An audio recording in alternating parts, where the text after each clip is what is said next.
pequenas pendências toda vez que a gente acessa.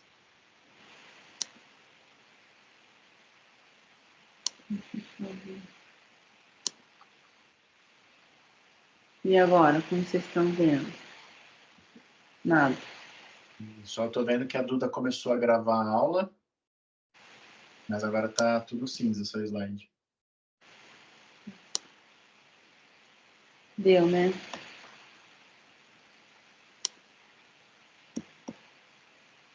Não sei por que não aparece só a tela inteira.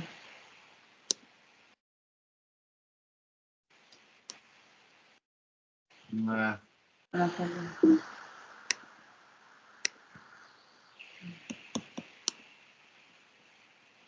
aí tenta compartilhar a janela, então. Não aparece como janela. Tá em inglês. Screen. Window, eu coloquei aqui, Window.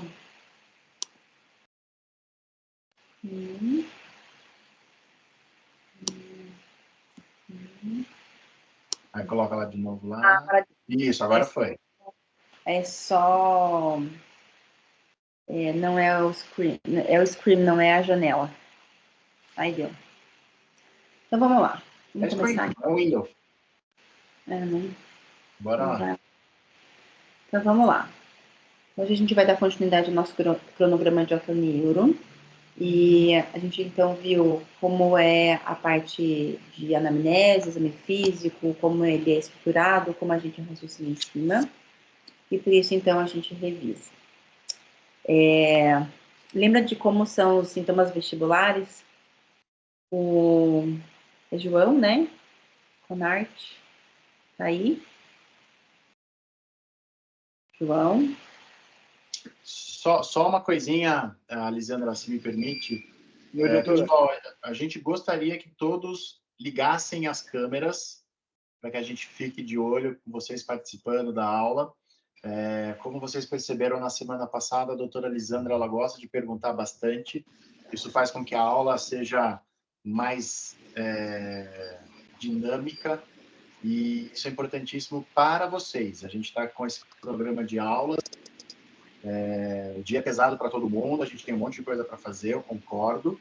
E estamos aqui para ajudar vocês na formação de vocês. Então, só participem um pouquinho mais. Eu, na semana que vem, também vou fazer um monte de pergunta para vocês. E, se puder, ligar a câmera, todo mundo, tá? Para que a gente possa ver a carinha de vocês, para eu registrar a presença de vocês, isso é importante, tá bom? Obrigado.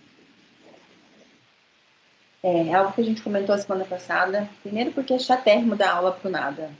E segundo que, assim, eu estudo para dar aula para vocês, então eu acabo ganhando, mas a ideia é que vocês entendam, né? Vocês estão na residência, por mais que esse assunto seja áspero, ardido, azedo, que eu sempre falo, o mínimo de conhecimento vocês têm que ter. Então, assim, acho que é importante vocês interagirem aqui. Bom, então, Fabrício, que eu estou vendo, né? Sobra para você, eu sempre pergunto. Quando a gente faz anamnese e verifica que realmente aquele sintoma de tontura vem do labirinto, é um sintoma vestibular, lembra como são os nomes desses sintomas?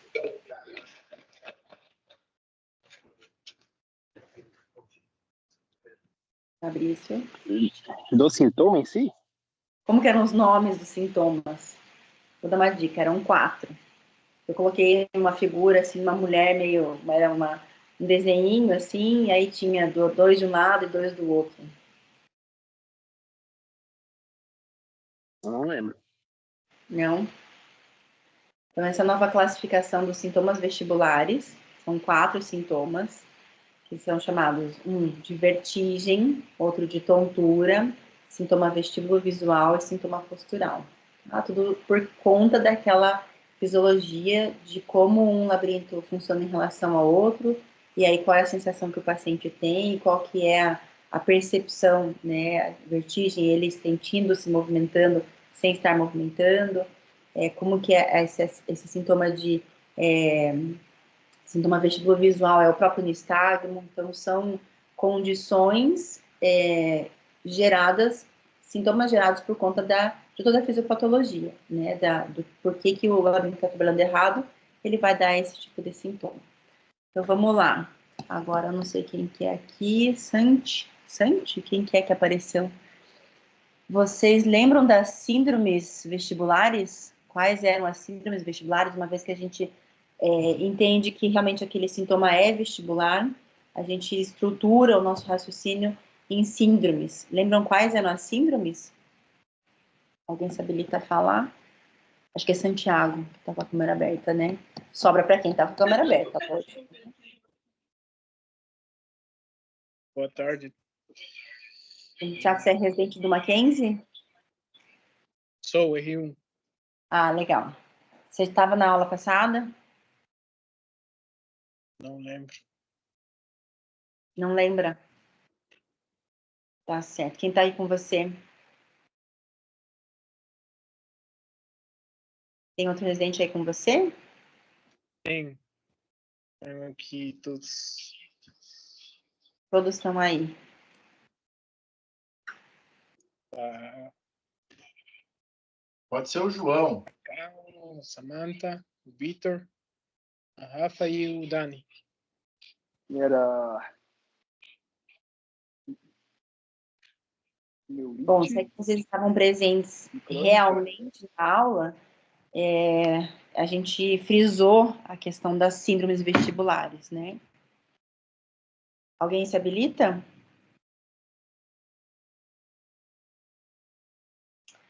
Bom, então vamos lá. As síndromes vestibulares, uma vez que a gente entende como esses sintomas apresentam, a gente vai dividir essas síndromes vestibulares em síndromes agudas, episódicas e crônicas. Nadine não veio mesmo, né? A nossa esperança, mas ela não está aqui.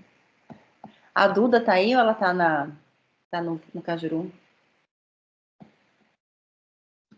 Ela só abriu o roster, tá? Não tá assistindo. Tá bom. Bom, então, lembra por que existe o nistagmo? Fabrício, sobra para você. O que acontece no nistagmo? Em dois momentos, em duas esferas. Na parte periférica, por que ele surge? E na parte central, por que ele surge? Quando existe, né? No Na central. periférica tem a ver com que aquele negócio de você estar sentindo que está movendo para um lado, daí o olho meio que tenta acompanhar, e daí gera o reflexo. Isso. E por que acontece isso? Qual que é eu quero uma palavra específica, assim. O nistagmo acontece quando tem o quê entre um labirinto e outro? Um desequilíbrio entre um e outro. O quê? Não entendi. Um desequilíbrio entre um e outro? Um desequilíbrio, é mais ou menos isso. Uma assimetria, essa é a palavra. Uma diferença, né? Porque o cérebro que é único, no repouso, mesmo no repouso, como um labirinto está trabalhando menos do que o outro, quando tem uma doença, que desequilibra, faz essa assimetria de um lado em relação ao outro, o cérebro vai receber essa informação desigual e aí por isso que vai acabar gerando o nistagmo. E na parte central? Por que será que quando pega a parte central tem o nistagmo? Por que tem a parte central com o movimento do olho?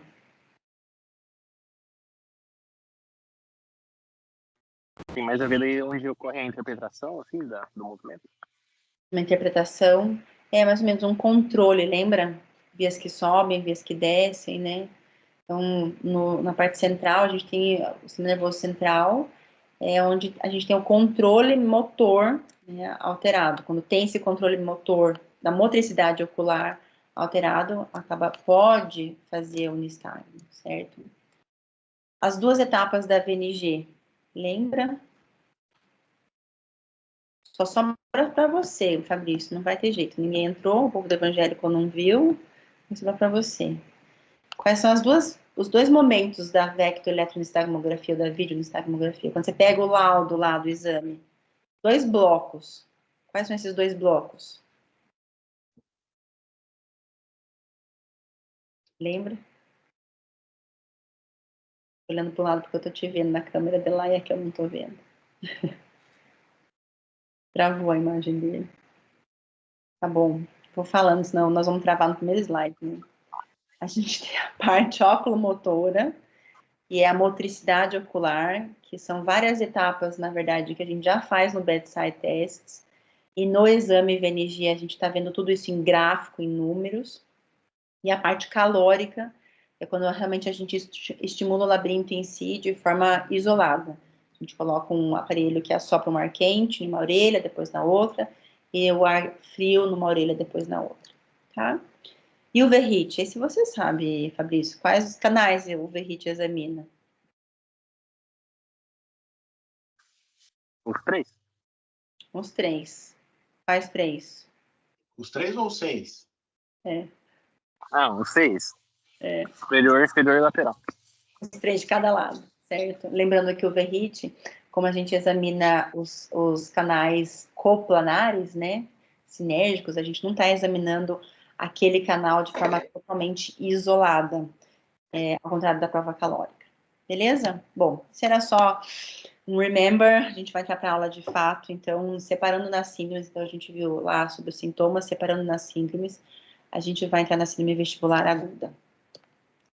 Bom, lembrando aquele slide do coração, porque a gente tem que entender essa fisiopatologia, né, de como, fisiologia, na verdade, de como a gente estimula um labirinto, quando a gente estimula um labirinto, inibe outro, e essa assimetria, quando existe a doença, é que vai levar uma informação assimétrica para o cérebro, e a gente vai ter, então, um sinal, que é um nistagmo, a alteração postural, e o sintoma de tontura rotatória.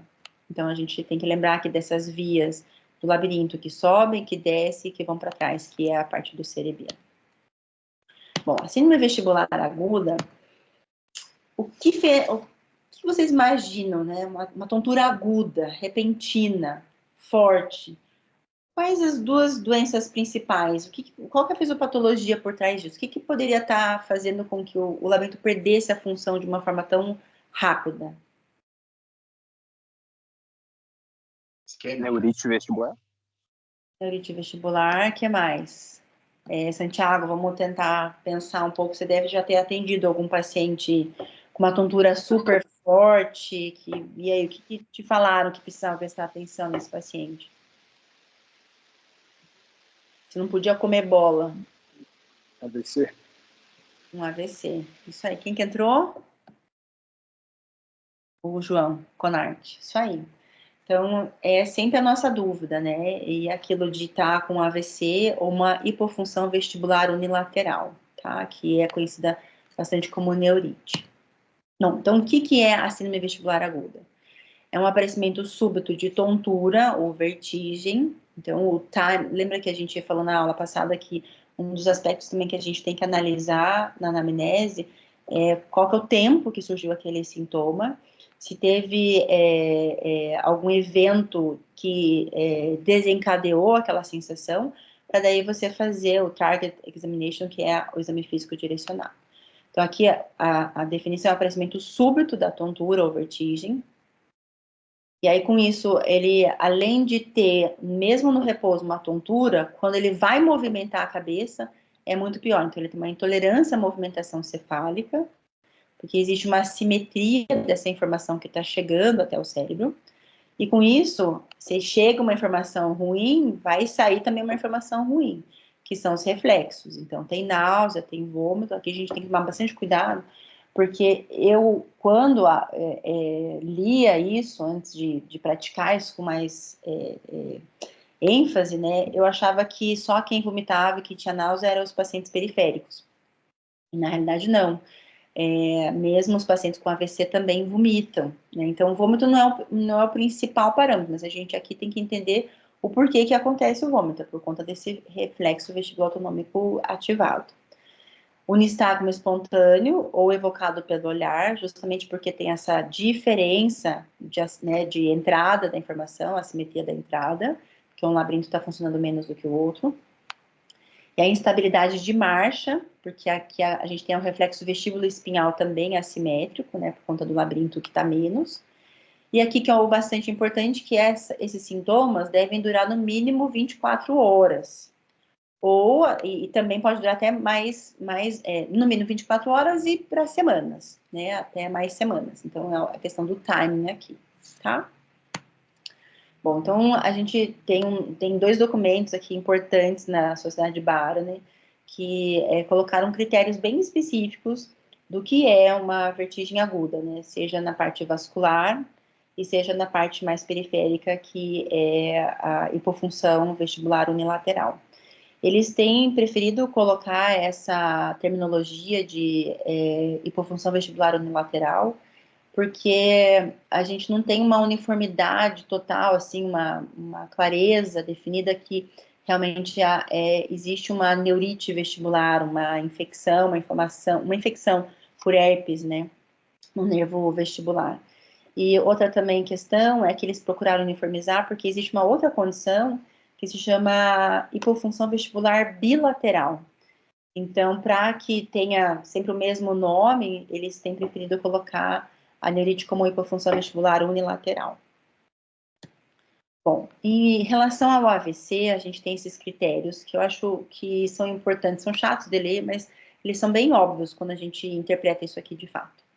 Então, o Baroni separou em vertigem vascular prolongada ou provável, ele em evolução, que é questão do tempo, tá?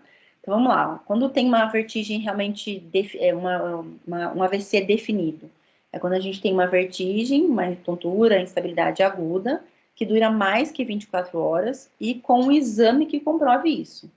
Então, um exame de imagem que comprova ou que isquemiou, ou que sangrou no cérebro, ou na orelha, e que corresponda realmente aos sintomas que o paciente está tendo.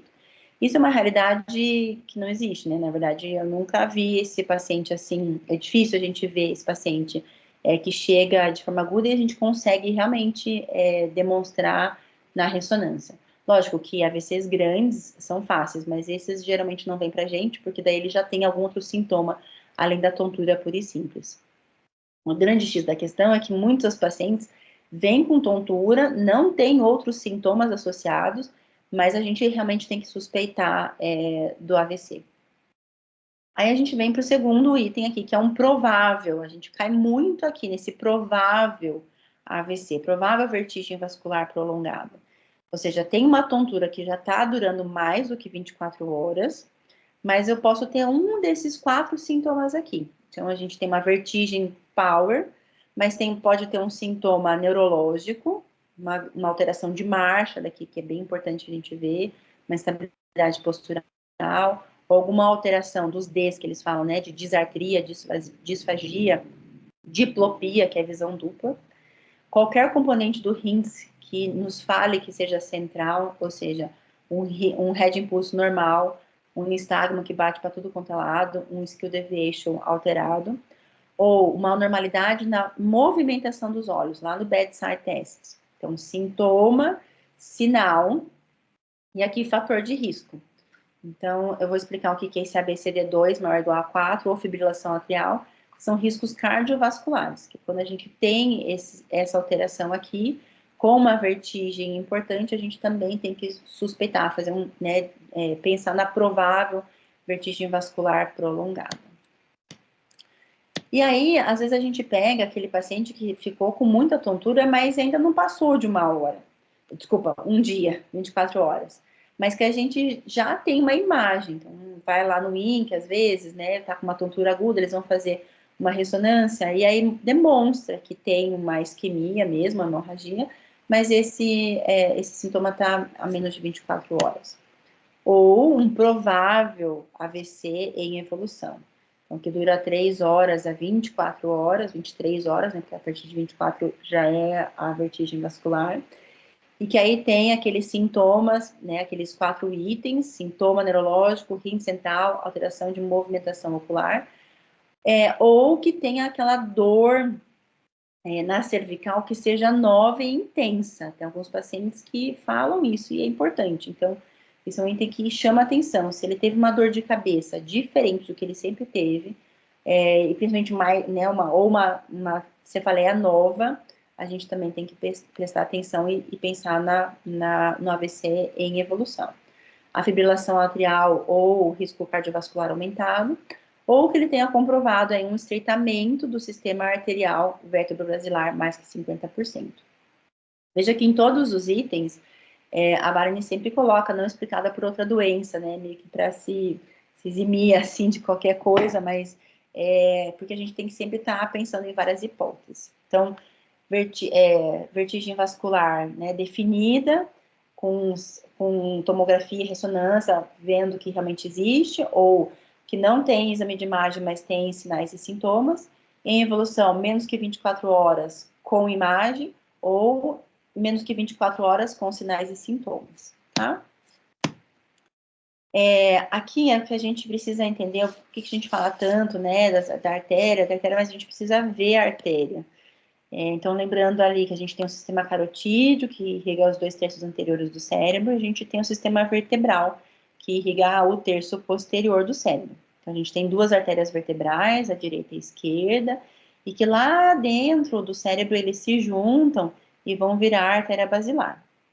E aí, por que tudo isso, esse sistema vértebro-basilar é importante? Porque da artéria vertebral, a gente vai ter uma ramificação aqui que se chama artéria cerebelar posterior inferior, que é a PICA. E, geralmente, da basilar sai a artéria cerebelar anterior-inferior, a AICA.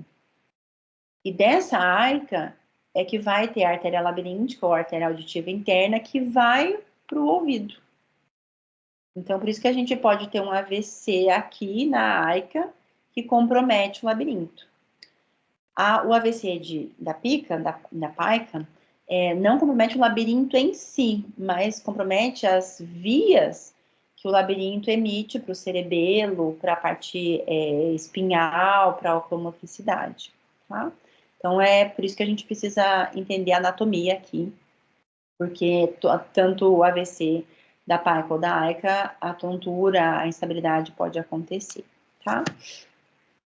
Então, aqui só um esqueminha mais bonitinho, artérias vertebrais, que se juntam na basilar, e aí ele pode dar artéria cerebelar posterior inferior, da vertebral, e artéria cerebelar anterior inferior, da basilar, que vai para o ouvido, para a cóclea e para o labirinto.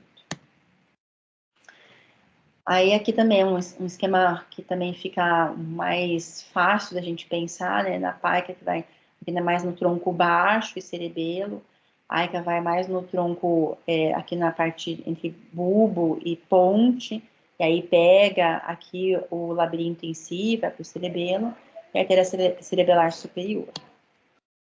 Bom, a síndrome vestibular aguda, então, a gente tem, né, esses duas doenças, basicamente, que a gente precisa pensar, e que acontece muito no pronto-socorro, e é o que a gente não pode comer bola, né? O AVC, de 20% dos AVCs acontecem nessa região do território posterior, vértebro-basilar.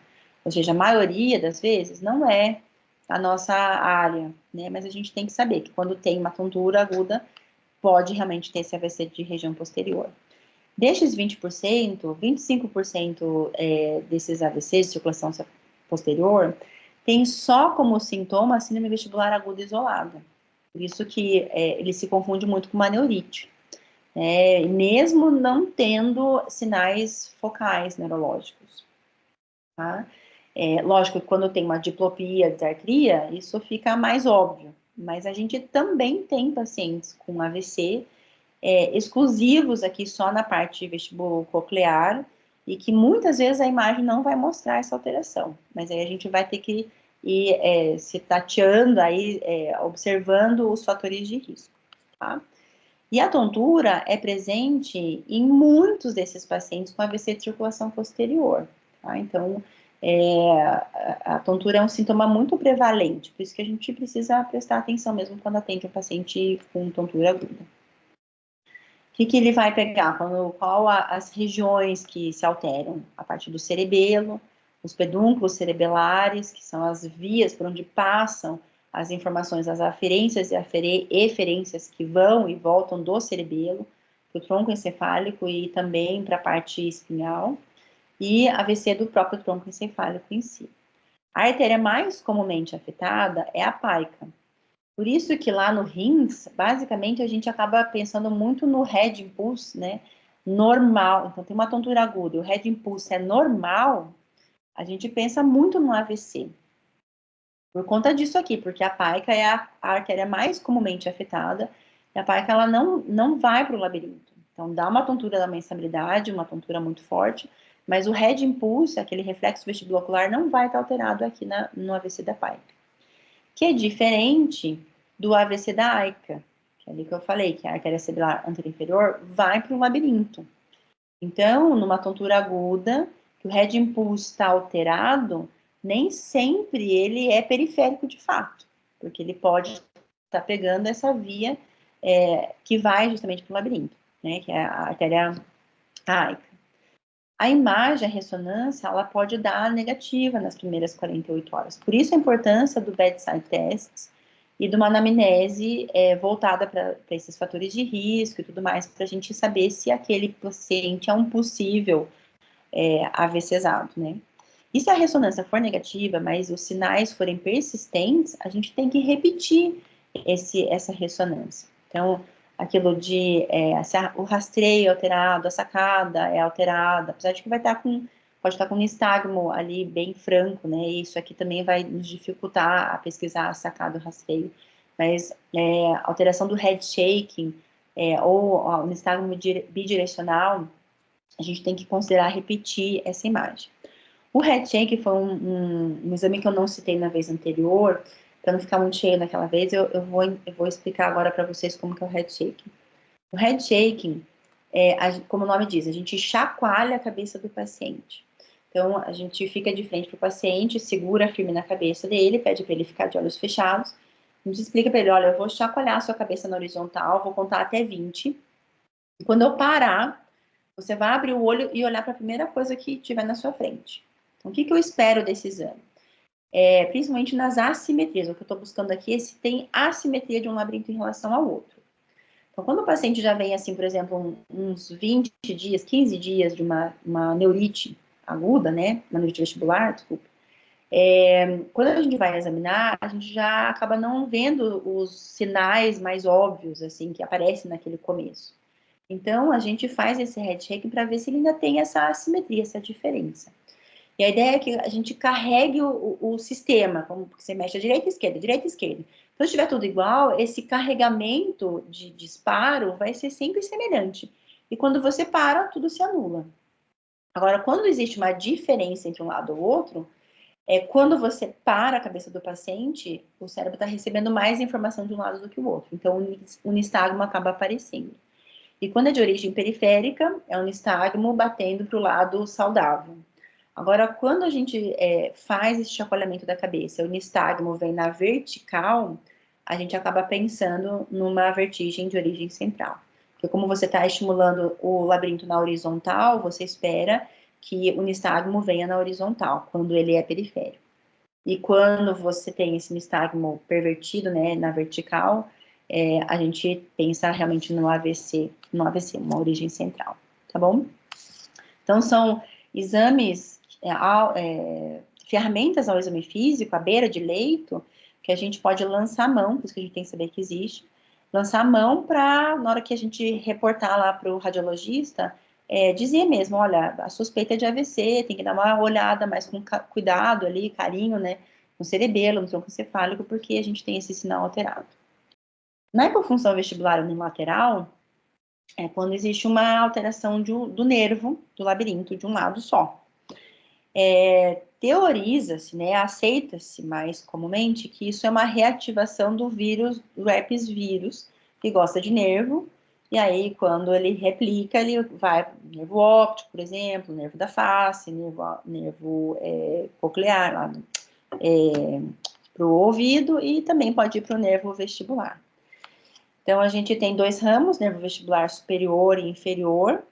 A gente pode ter somente o acometimento do superior, pode ter combinado superior e inferior alterados, ou somente o inferior. O superior é mais comumente afetado, porque o trajeto por onde o nervo passa, ele tem mais espículas ósseas, então existe um sofrimento maior desse nervo quando ele está mais edemaciado. O nervo vestibular inferior, ele tem maior quantidade de fibras, então ele tem menor chance de ser lesionado. E também a dupla inervação do canal posterior, então a gente tem uma menor chance dessa parte inferior aí ser afetada. Qual é o resultado disso? Um labirinto funcionando menos, como é só a parte vestibular, eu não tenho nada de alterado da parte auditiva, e também não tenho nenhum sintoma focal, sintoma neurológico focal. Tá? Essa apresentação clínica aí de um e de outro, as particularidades. Bom, e aí, como existe essa grande dificuldade, né, da gente realmente enxergar essa lesão ao exame físico, vários estudos foram acontecendo em pronto-socorros de neurologia, de cardiovascular, e viu-se que a parte dos fatores de risco e o exame físico são os nossos alertas, são as nossas ferramentas que vão nos dizer, não, fica com esse paciente, não, tá ok, libera esse paciente.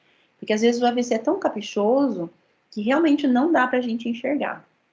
Então, eu vou mostrar aqui alguns itens que são importantes na hora da gente atender esse paciente com vertigem aguda. Então, aquele ABCD2 lá, que eu mostrei nos critérios diagnósticos, maior ou igual a 4, é referente a isso aqui. Então, chega para você um paciente com uma tontura absurda, vomitando, instabilidade, você tem que prestar atenção. Se ele tem mais que 60 anos, gradua 1. Então, o fator de risco aqui é quando é maior ou igual a 4, tá? Então, mais que 60 anos, uma pressão arterial, né, alta, mais que 14/9. Se ele tem uma fraqueza só de um lado, isso aqui é 2, né, porque fica até meio óbvio, né, tá fazendo um AVC. Que ele tem uma alteração na fala, seja uma disartria aqui, isso eleva uma nota 1. Tem diabetes, e seus sintomas estão a mais de 60 minutos ou menos de 1 hora. Tá? Tem alguns pacientes que chegam assim, né? Então, idade, pressão, diabetes, que são muitos nossos pacientes. Tempo, que a gente tem que prestar atenção, e se tem algum sintoma focal neurológico, tá? Aí viu-se também, né, que a gente também tem que prestar atenção se o paciente está tendo alguma perda auditiva, justamente por conta da vascularização da arca que vai para o ouvido. Então, a artéria basilar vai da artéria cerebelar anterior inferior e o ramo dela vai para o ouvido, que é a artéria labiríntica auditiva interna, tá? Então, se chega um paciente com uma tontura aguda e perda auditiva, a gente também tem que pensar no AVC da AICA. A marcha, viu-se também que quanto mais atáxico, maior dificuldade o paciente tem para andar sozinho, maior a chance dele também estar evoluindo para um AVC. Então, se a ataxia aqui grau 3, que cai na tentativa de ficar em pé, a gente também tem que ficar pensando no AVC. Então, ABCD2, ataxia, perda de audição. Que é isso aqui. Então, paciente com síndrome vestibular aguda, vai lá para o RINS, Red Impulse, nistagmo, teste de skill. Você vai ter que fazer a avaliação de outras questões. Vai vendo ele como ele está marchando, vindo até você quando você chama o paciente. Pergunta sobre a audição, fatores de risco e o seu exame físico, tá? Tudo por quê?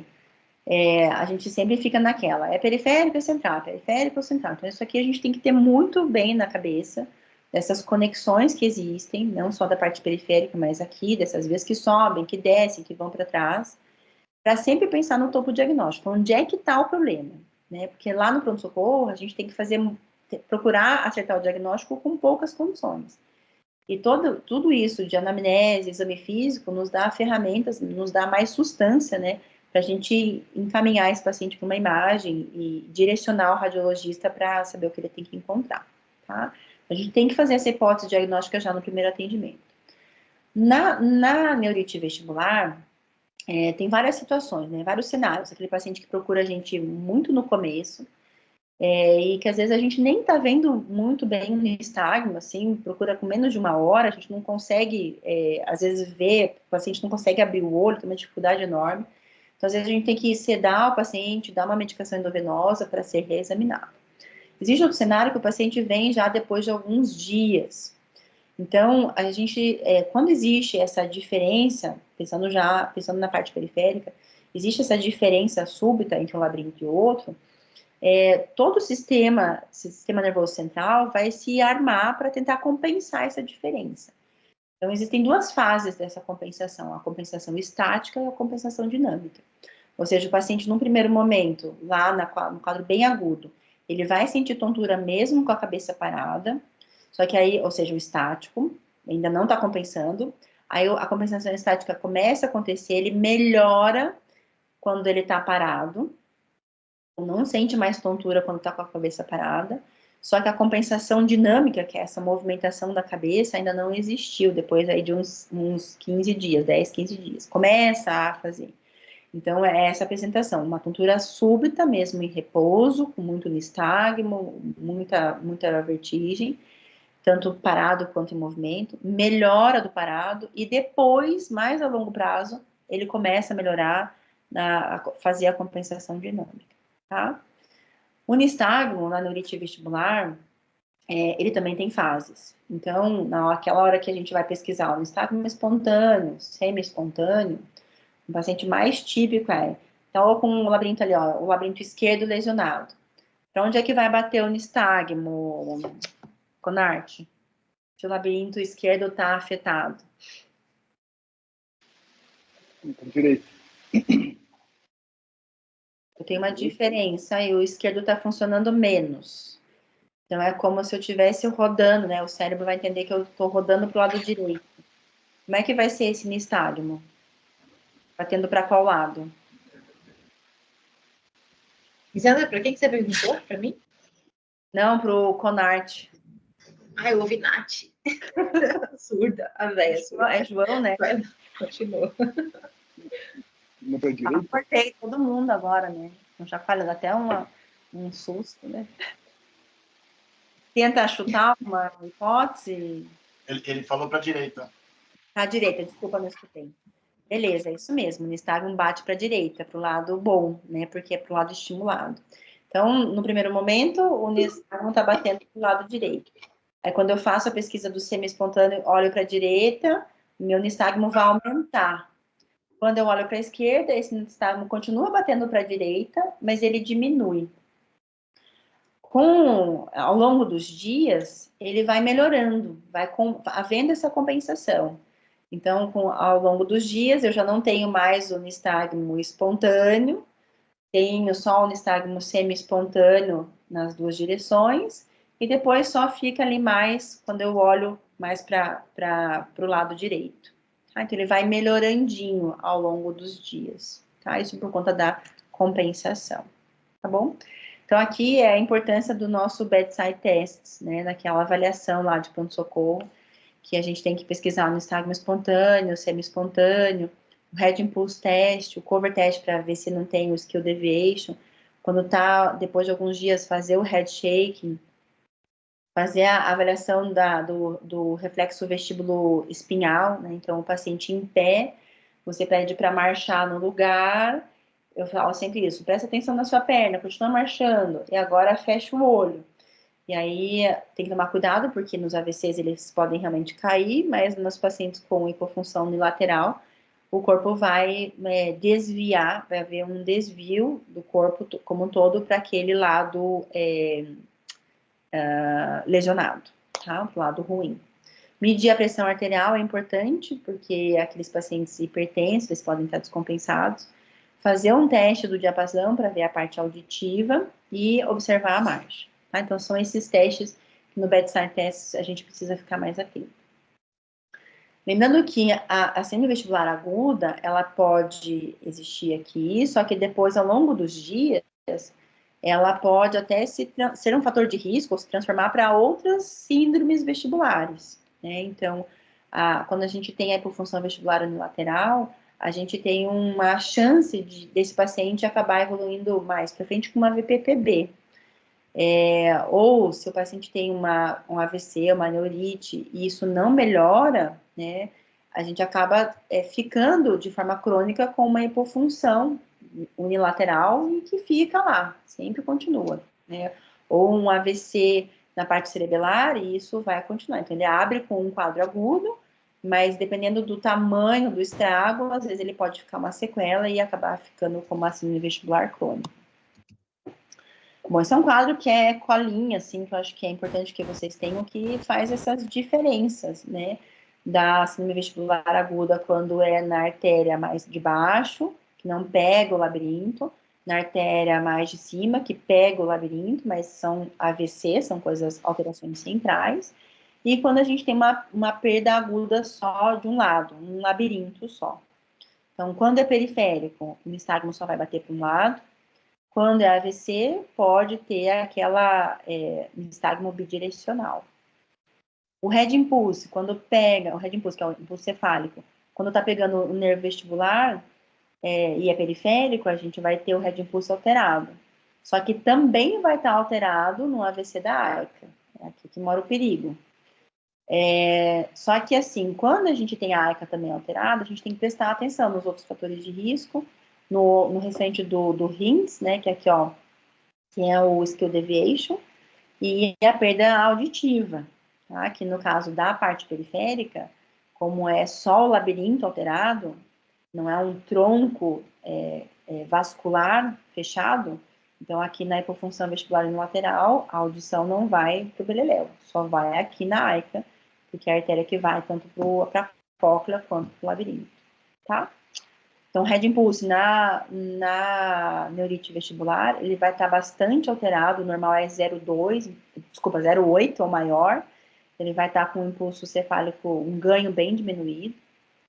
Já na alteração, no AVC da PAICA, vai estar praticamente normal, e da AICA vai estar alterado. O skill deviation, que é para central, vai estar alterado nos AVCs. Risco vascular, geralmente, é mais alto aqui nos AVCs. E na perda de audição, ele vai estar frequente aqui no AVC da AICA. Bom, então essas são essas diferenças, mas, assim, se vocês entenderem a parte da anatomia ali da circulação, não precisa ficar decorando esse negócio aqui, fica mais intuitivo, tá? Certo? Entenderam como é esse quadro agudo? O porquê que isso acontece, a visualização dessas artérias? Acho que o mais importante aqui é visualizar a artéria, para onde que ela vai, que isso fica mais fácil da gente entender. Certo? Lucas tá aí? Quem que a Lucas cita? Não tá. Ok. Bom, então a gente vai para o tratamento. Eu acho que a gente pode passar a chamada mesmo, né? Até eu tô com sono. Horror. Né? Pode passar a chamada. Eu concordo. Vamos Os lá. palestrantes, os amigos. Então, vamos fazer a chamada. Ah, que tá ridículo. Falando sério, tá ridículo falando sozinho. Sim. E assim, o Fabrício falou que eles estão operando, né? Todo mundo, Fabrício? Ah, mas cadê o pessoal do Mackenzie? O que tem de cirurgia lá? Que tá todo mundo A sob um Nadine está de residente. férias. Eu sei que a Ariadne, o Lucas e eu acho que é o João estão em campo lá no trauma. Só que daí tem uma episódio no PS que o Paulo tá vendo. É isso que eu sei. Então é isso. Desanimador, né? Mas vamos lá. Minha cara de cocô aqui. Então, assim, em relação ao tratamento, por que a gente precisa diferenciar uma coisa da outra, né? Primeiro, porque a gente tem que entender que às vezes o paciente é nosso, mas outras vezes não é, e a gente realmente precisa delegar isso para outra pessoa, para outro especialista, e que o tratamento é completamente diferente. Na causa periférica, a gente usa um supressor vestibular, que é a funalizina, sinalizina, vou falar o nome comercial, Vertizine, Stugeron, Vertix, mas a gente tem que tomar cuidado que quando a gente usa essas medicações, ela é por curto tempo. É 3 dias, assim, estourandíssimo 5 dias. Mas, assim, quanto menos tempo usar, é melhor. Porque eu vou trazer um conforto para o paciente, que está sentindo tudo rodar, mas ele atrapalha toda a compensação central. Então, ele é bom no começo, mas muito no começo, só que a gente tem que ter esse alerta para o paciente que ele não pode ficar usando mais do que isso, porque senão ele vai ficar com esse atraso aí da compensação. Como ele tem muito reflexo autonômico, então a gente usa um antiemético e bastante hidratação, tá?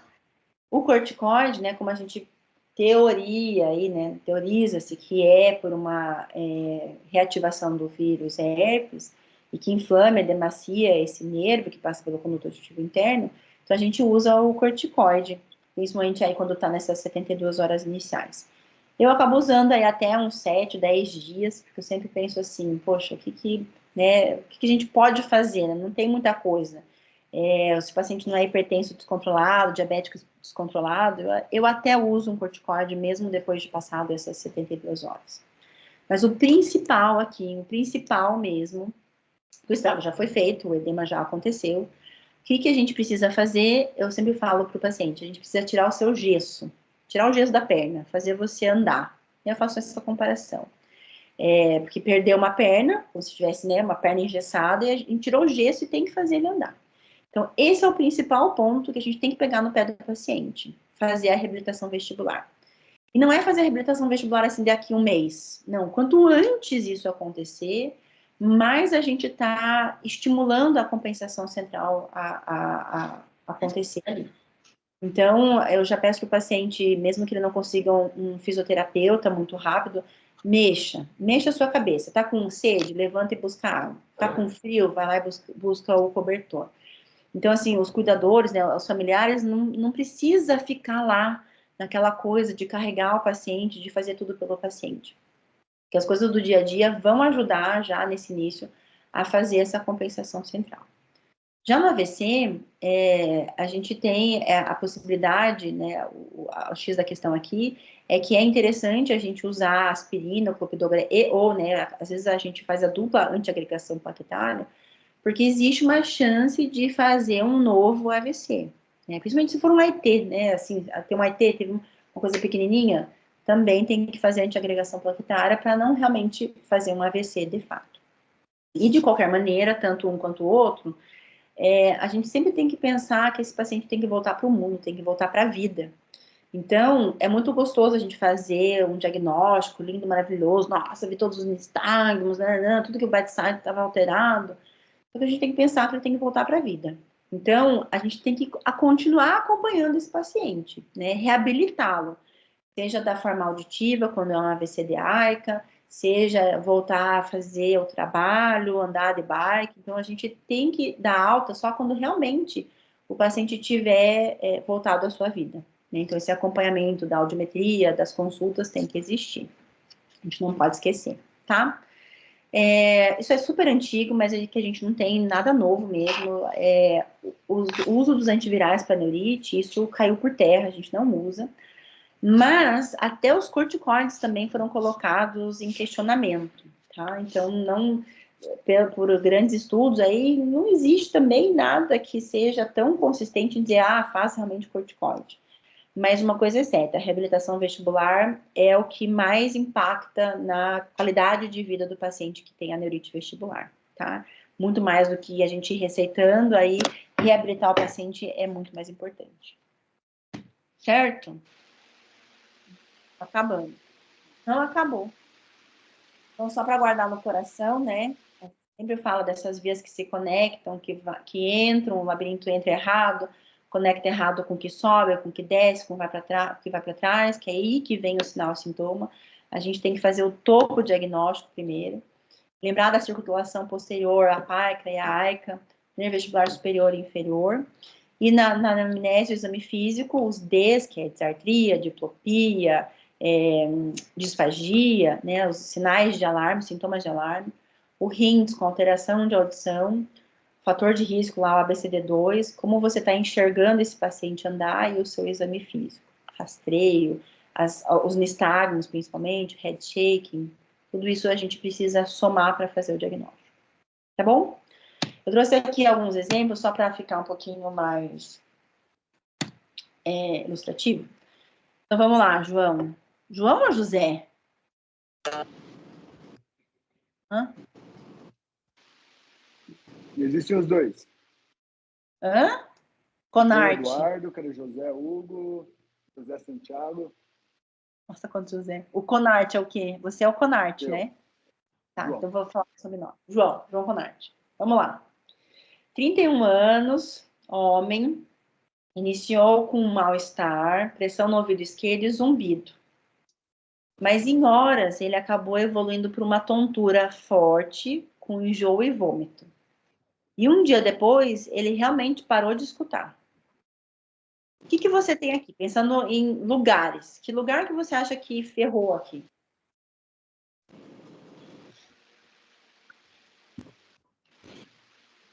Qual que é o lugar? Qual que é o lugar que ficou ruim aqui? Pensando na via, tô só pensando no lugar. Fala ali, aí aqui e aqui, ó. Ele tem sintoma disso e disso. Qual que é o lugar que tá ruim? O que poderia causar esses sintomas de mal-estar, tipo vertigem intensa e hipoacusia? Sem pensar na doença em si, não pensa na doença. Só tô querendo que você Labirinto, localize. sim. Labirinto. Só o labirinto? Esquerdo? Labirinto esquerdo.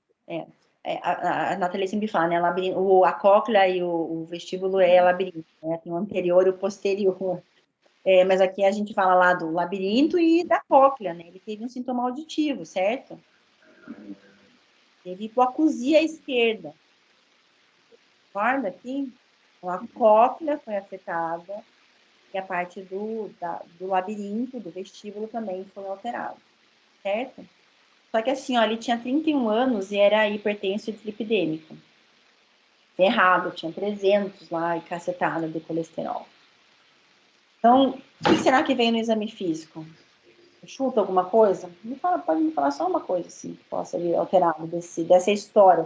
Você está conversando com ele, está indo lá para a cadeira examinar ele. O que você está esperando quando você chegar lá na frente dele? O que você espera encontrar? No estágio, No estágio. Batendo para onde? direito.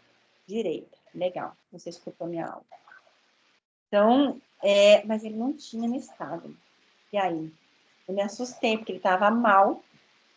Eu fui lá e não tinha nistagmo.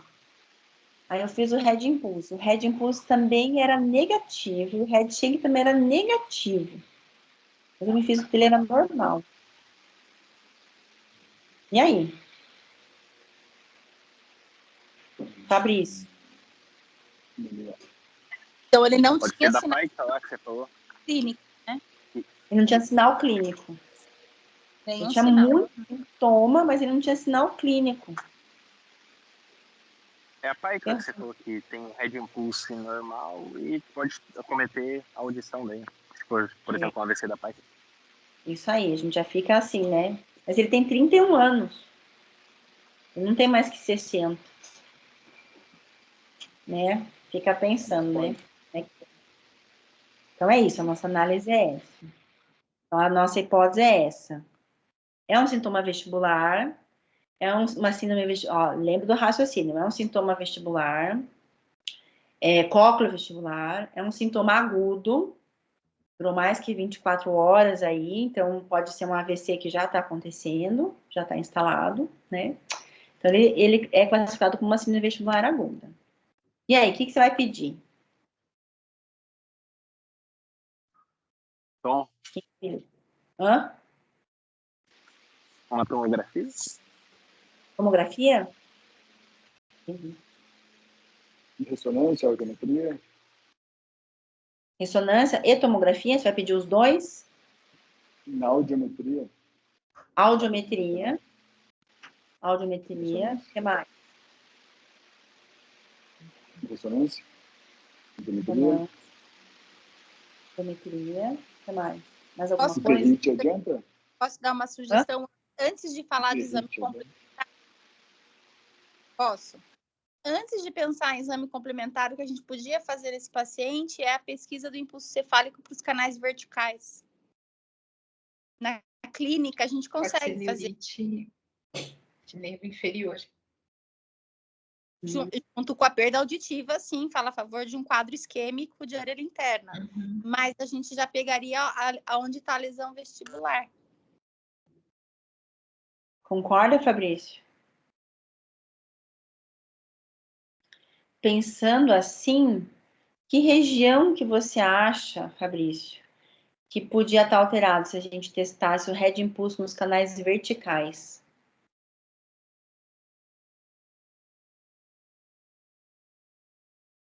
Pensando na padaria é foda, né? Como assim, região? Nós temos 3 canais. O head impulso que a gente está fazendo lá na horizontal tá normal. A Paty falou assim, então vamos testar os verticais. O que você esperaria, então? Se você está pensando que tem alguma coisa alterada aqui, o que você esperaria desse head impulso alterado? Alterado não. O que você esperaria desse head impulso nas verticais? Você acha que ia dar alterado? Qual lado? É alterado qual lado que você acha que ia dar alterado? Acho que sim, o lado esquerdo. Lado esquerdo? Qual vertical? Anterior, posterior, todos eles?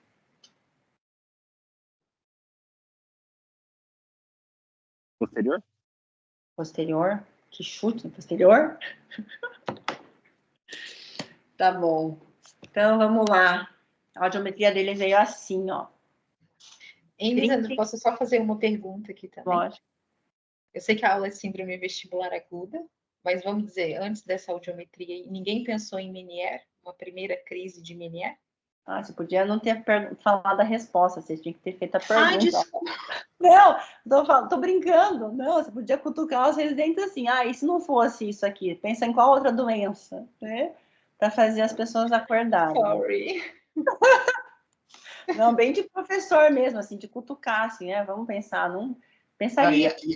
Lia, e ainda sobre o exame físico, até aproveitando o gancho da Patrícia, qual o resultado dos testes de diapasão desse paciente? Tinha alterado, não coloquei aqui. Tinha alterado lá. O que eles esperam, né? O que eles esperam? Desculpa, ainda bem que eu não falei o nome do teste. Eles discutem com a gente os exames dos pacientes, os casos clínicos. A primeira coisa que eu perguntei é como é que está o teste de diapasão, né? É para confirmar a audiometria, né? O que esperaria ter um teste de diapasão? Agora, com essa audiometria, fica fácil. Vitor? Quem que é Vitor aí? Vitor está presente? Estou. O que você acha lá no teste do diapasão? Vindo com essa audiometria assim, que agora ficou fácil? Qual que é o nome do teste? Como que ele ia vir?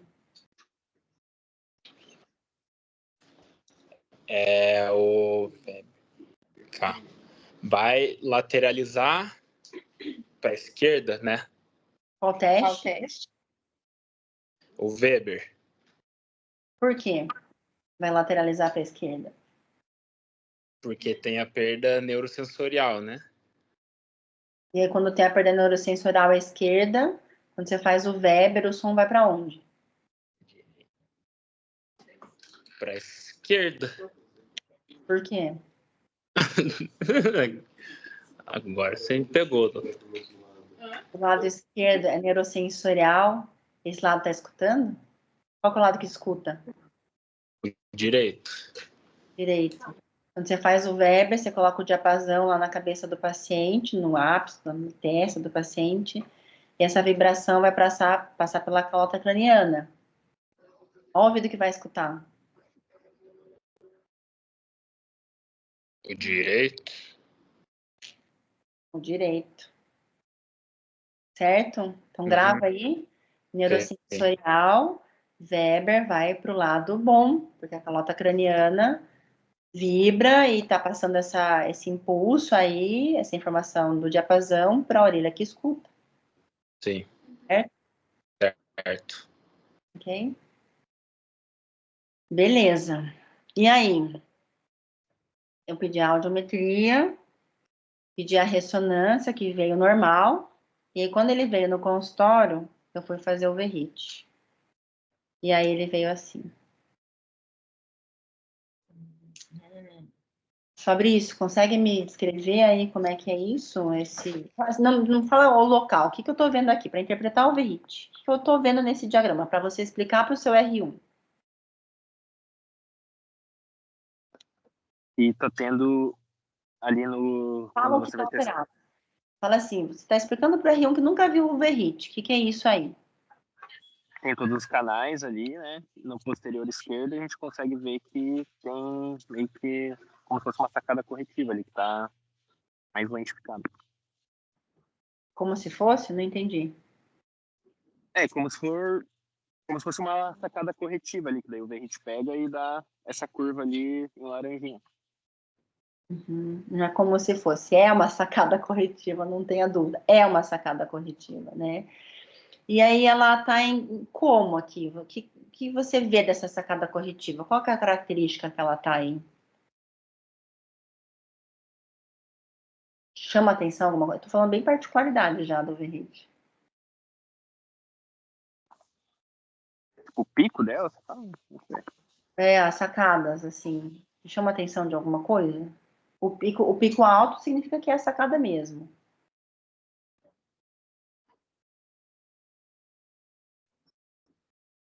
Então, a gente consegue ver também no Verrit uma evolução quando está existindo já a compensação, né? Quando está numa fase bem aguda, essas sacadas elas ficam todas esparramadas, elas acontecem a qualquer momento depois que a gente termina a movimentação da cabeça. E à medida que vai existindo essa compensação, essas sacadas elas ficam mais agrupadas, tá vendo? Ó, tá tudo juntinho aqui, tá mais juntinho aqui. E aí vai desaparecendo aqui o over, só fica no cover. E aí, às vezes, só fica e fica para sempre. Às vezes acontece mesmo de ter uma sequelinha aqui da sacada corretiva tá só aqui no cover. Tá bom? Final da história. Para mim, ele teve um AVC, né? Só bem caprichoso aqui, que acabou pegando, olha só, essa artéria basilar, AICA. E aí ele teve uma alteração só aqui, ó, desse ramo. Então ele pegou toda a parte auditiva e pegou só o canal posterior. Ó, Né? uma outra informação que já mostra que esse quadro era central, olha o reconhecimento de fala dele, 0, né? Uma lesão bem central, uma lesão periférica, dificilmente daria uma lesão, um comprometimento tão severo do reconhecimento de fala dele, né? Sim. Só que assim, ó, eu não consegui provar para ele, né? Olha, fulano, tá aqui seu AVC, né? Porque essa artéria aqui a gente não consegue ver. Então é um diagnóstico totalmente clínico. E com a ajuda do Verrit, a gente conseguiu localizar exatamente, né, qual que é a região que está afetada. E aí, pensando no quadro clínico, na apresentação dos sintomas e na circulação, na vascularização aqui, ele só pode ter feito um corte de circulação aqui, ó, nessa altura aqui. Pegou a cóclea e a parte posterior do labirinto, tá? Bom, próximo aqui, só mais rápido, tá? São alterações, eu quero só... Li, eu acho importante esse caso para a gente se questionar. Esse paciente não merece o uso do corticoide. O uso do corticoide pode piorar o quadro dele justamente por ser vascular. Então, não é para dar corticoide oral nem intratimpânico, porque ele não vai responder. Ah, você diz o pós, né? Não no primeiro atendimento. Acho que ele é diabético também, não? Não, é Ou não é? hipertensão epidêmico. Tá. Então, aí é por isso que é importante a gente diferenciar os quadros periféricos dos quadros centrais. Esse paciente não tem indicação de corticoide. Mas você está dizendo corticoide intratimpânico ou corticoide no primeiro atendimento? Se já tem um quadro de síndrome cócleo-vestibular aguda, nem no primeiro atendimento. Entendi. Porque o corticoide pode piorar o quadro vascular. Aumentar a pressão dele, né?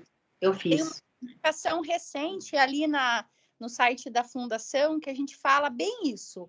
Quando que a súbita não merece o uso do corticoide? Concordo, verdade. E eu falo por experiência própria, eu já usei várias vezes, não adianta nada. A condição não melhora, nem o labirinto melhora. Eu acho que eu também teria tentado inicialmente na primeira avaliação. É o desespero, né? A gente faz desespero. Sabe o que é, né? Porque no primeiro dia eu não tinha o Verrit, né? Eu só tinha áudio lá que ele fez, ficou surdo. O exame físico dele é normal. Eu falei, caraca. Mas ele teve sintoma vestibular, ele passou mal, assim. Foi intenso, não foi aquela, sabe, eu acho que tô tonto. Aí fiquei, pô, o que será, né? Então, esse serviu bem de lição, eu sempre mostro ele, porque ele serviu de lição mesmo, assim. O exame físico, que a gente bate tanto na tecla, ele me trapaceou, não me mostrou nada, né? Na verdade, ele podia ter te ajudado se você fizesse o teste de impulso do canal vertical, você veria. Mas e se eles não tivessem nada de sintoma coclear? Não impediria de usar o corticoide nessa situação? Não, aí não. Se não tem nada que comprometa a parte labiríntica, aí a gente foge do quadro isquêmico de orelha interna, né? Auditivo, né? Aí eu pensaria simplesmente numa vestibular. Se ele tiver um Weber central, se ele tiver RINE positivo bilateral, se ele não tiver nenhum sintoma auditivo, aí se for pensar, e aí um verrite, por exemplo, mostrando essa parte, esse comprometimento do canal posterior, ainda assim você pensaria numa síndrome vestibular, já com posterior, aí você entraria com o corticoide então. Sim, porque daí é uma neurite. Sim. É periférico, não é central. Boa. O que foi o diferencial aqui para não usar o corticoide, então, foi a questão de ser uma síndrome cócleo-vestibular aguda. Sem nada auditivo antes, né? Ele não teve uma OMA para evoluir com uma labirintite infecciosa, né? Daí pegaria a audição e o labirinto. E outra, se fosse uma labirintite infecciosa, a gente teria alteração aqui no exame físico. Não ia ser tão caprichoso de pegar só o posterior, entendeu? Isa, só voltando aqui no Meniere, você também esperaria, né, alteração periférica no exame físico, né? Às vezes não... ele poderia ter, por exemplo, um nistagmo, você acha, batendo para o lado afetado, por exemplo? Vocês acham? Se ele estivesse vindo bem no quadro agudo, sim. Mas vamos além, então. E se esse verrite tivesse normal? O que a gente... Aí poderia ser uma Meniere, poderia ser a... Aí você podia pedir um VEMP, de repente, dele, né? Aí sim a gente poderia pensar no Meniere. Aí sim, né? Porque não me mostrou nada. De qualquer maneira, faria reço, né? De qualquer maneira. Sim. E aí, talvez uma opção seria um VEMP. Né, aí a ressonância propriamente dita também poderia estar alterada, né? Ela já podia mostrar alguma distensão do labirinto membranoso também. Se a gente fosse fazer o protocolo de gadolínio, né? Assumindo uma primeira crise e tudo, às vezes não, né? Mas era a coisa mais... Né? Lembrando que a ressonância não é o que fecha o diagnóstico do Meniere, né? Mas pode ser, né? Poderia ser, se o verrite estivesse normal, essa perda auditiva súbita com um sintoma vestibular intenso, poderia ser a primeira vez que ele estivesse tendo o episódio do Meniere. A única coisa que fala contra é a gravidade do reconhecimento de fala. Porque Sim, no Meniere não tem uma perda tão severa da verdade. Né? E não é aquela curva típica também, né? Mas... Sim. Bom, 25 anos, homem, uma vertigem rotatória súbita, náusea, piora a movimentação cefálica, ou seja, é uma vertigem de origem vestibular, uma tontura de origem vestibular, que começou intenso e rápido, né? Tinha um nistagma, que eu não fiz os passinhos, ó. O nistagmo espontâneo era ausente, o nistagmo semi-espontâneo tinha para a esquerda, mirada para a esquerda. O head shaking, a única coisa que veio aqui meio estranho é esse head shaking, que eu esperaria bater para qual lado? Fabrício, você ainda está aí. Para a esquerda. Para a esquerda. Bateria para qual lado? O head shaking? Para a esquerda? Claro. Não. Pro lado bom, ele tem que bater, que seria para a esquerda. É que ele tem um Fukuda para a direita, né? E um nistagmo para a esquerda, né? Não, tá certo, né? Eu que tô me confundindo, eu tô dormindo, já tô com sono, sério mesmo. Tá certo, o head shaking tá batendo pra esquerda, isso aí. Continua batendo pra esquerda, ou seja, o lado alterado é o lado direito. né? Então, o Fukuda, ele vai desviar o corpo para o lado direito. O reflexo vestíbulo espinhal está alterado. Então, olha aqui, né? Os 3 canais aqui à direita, os 3 canais à esquerda.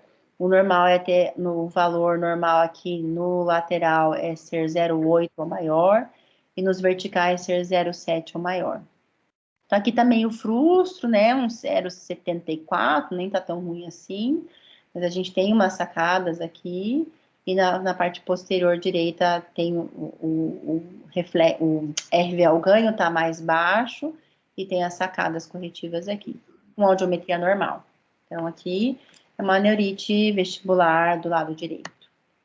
Esse é um outro gráfico, que é de um outro aparelho, mas também é um verrite. Quer comentar aqui, Fabrício? Pode ser.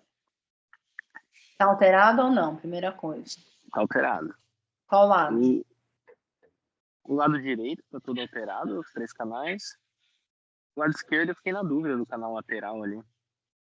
Parece que tem uma sacada ali também. O que você tem que ver antes de ver a sacada? Qual que é a informação que você tem que ver no verrite por primeiro? Se ele foi bem calibrado. Ou Como bem feito. se foi bem calibrado? Tipo, se foi bem feito, os movimentos. Tá.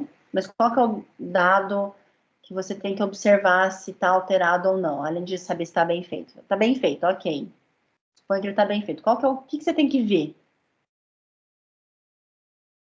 O ganho? O ganho, exatamente, o ganho. O ganho nessa máquina aqui, a gente vê nos canais laterais em 60 milissegundos. Então, aqui, ó, 60 milissegundos, tá um 0,3 aqui e um 0,77, tá? Do lado esquerdo. Essa sacada aqui, ela, né, o movimento é muito pequeno. Então, aqui a gente não considera sacada, porque a espícula aqui tá muito baixinha, tá? Mas esse 0,77, lembra que os canais são coplanares, né? Na realidade, aqui é porque o lado esquerdo, não que ele está funcionando menos, mas quando eu estimulo ele, eu não tenho também aqui o estímulo do lado direito, né? Ele pode ficar, mas ele está limítrofe, na verdade. Aqui está óbvio, né? Ó, na lateral direito está óbvio que está bem baixo, né? Então, o olho não se mexeu, só mexeu depois. Você falou que o canal posterior também estava alterado. Você acha que esse posterior está alterado? Não, agora pensando no ganho, acho que não. É isso aí. Tanto no ganho quanto na sacada. Ó. Isso aqui, esse movimento aqui é aleatório, não é alto, né? Ele só teve o canal lateral e anterior alterados. Ó. Aqui o 0,56 o ganho e tem as sacadas corretivas. Tá? Outro paciente, Bruno. Como é, né? O nome dele é Bruno. Santiago tá aí? Não tá. Vitor tá aí? Estou aqui. Ah, tá aí, Santiago. Como é que você vê esse verrite aqui? Você já viu algum verrite sendo feito, o resultado do verrite? Agora eu mostrei uns 2 aí. Não, nunca vi. CR1? Sou. Tá. Então, ó, o verrite é um exame que a gente avalia os 3 canais do labirinto, tanto à direita quanto à esquerda. E a gente observa a movimentação dos olhos, que tem que acompanhar o movimento da cabeça. Esse aqui é um exame normal, tá? Então, ó, as coisas à direita estão em vermelho, as coisas à esquerda estão em azul, e o olho que é em preto, ele está acompanhando o movimento da cabeça, tá? Em todos os canais aqui, tanto à direita quanto à esquerda, só para a gente ver como que é o normal, né? Para saber se ele está sendo bem executado, esses risquinhos aqui, ó, estão bem certinho nos eixos, então a estimulação foi correta no eixo correto, e os ganhos, ó, mais que 0,8, mais que 0,8, aqui nesse eixo aqui foi até mais do que o normal, deu mais do que 1, isso aqui por conta da posição da câmera, então ele pode dar um ganho um pouquinho aumentado. Mas ele é um exame normal. E aqui, Dona Leni. Dona Leni, ela veio toda capengona, mas andando, sem bengala, sem nada, mas referindo bastante desequilíbrio. O que a gente vê aqui?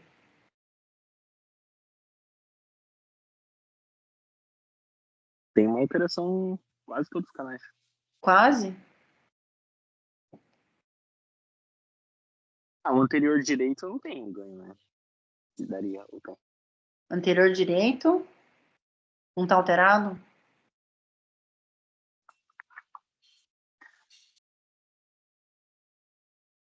Eu fiquei na dúvida se ele... Ah, Não alterado parece... sacada, né? Não tem sacada. Você fica olhando só na sacada. Você fica procurando só a sacada. Primeira coisa que você tem que ver é o ganho.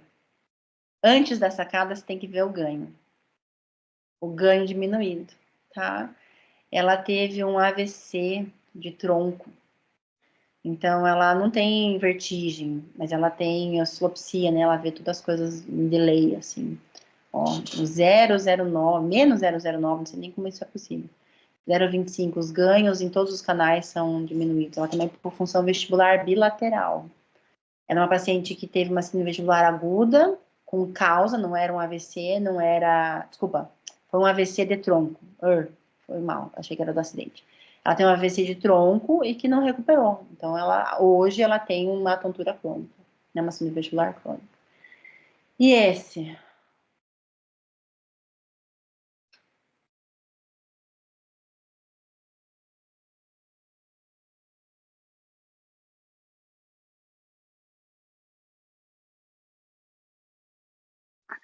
O canal lateral esquerdo, posterior esquerdo, estão com ganho diminuído e tem sacadas, estão alterados. Uhum. E os...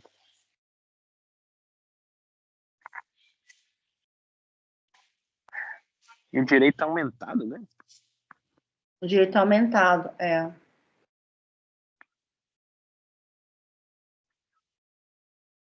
Aqui foi mais erro, sabe? Esse aumentado aqui é que ele escorregou. Mas aqui, ó, o anterior, esquerdo, né, a gente fica meio limítrofe, ó, 0,64, tem um movimento aqui, mas ele não é alto. Então, aqui a gente fica meio em cima do muro, mas aqui, com certeza, ele tem uma alteração no lateral e posterior do lado esquerdo. Tá bom? Então, isso era mais para vocês se familiarizarem, assim, visualmente com esses gráficos. Certo? Ok. Muito bom, Li. Muito bom. Perguntas, senhoras e senhores que estão presentes? Peraí que eu tirei minha... Senhores, eu fechei tudo aqui só do outro lado. tem... Deixa eu só aumentar o som aqui que eu não estou escutando vocês. Beleza. Então é isso. Na nossa